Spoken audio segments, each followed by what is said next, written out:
Welcome to this Vset3D tutorial. In this video, we'll walk you through the detailed process of importing a virtual set in FBX file format into Vset3D, allowing you to work with your own virtual studio.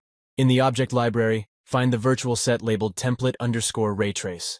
This ready-made template serves as an excellent starting point for your virtual set project. Select it and press Add. To add your custom FBX set, click on the Add Object from File icon. A file dialog will appear. Navigate to the location of your FBX file on your computer.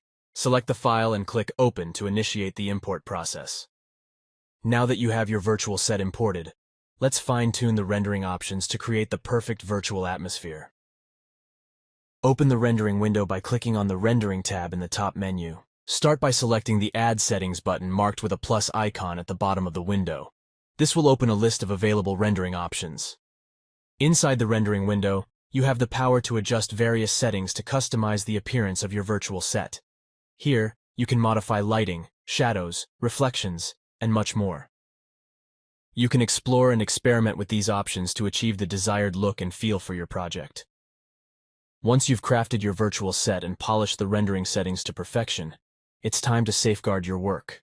You wouldn't want to lose all that hard work. At the top of your screen, click on File icon. In the Save As section, choose the location on your computer where you'd like to store your project.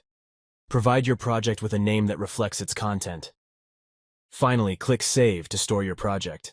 Your imported virtual set and tailored rendering options are now safely preserved for your next masterpiece.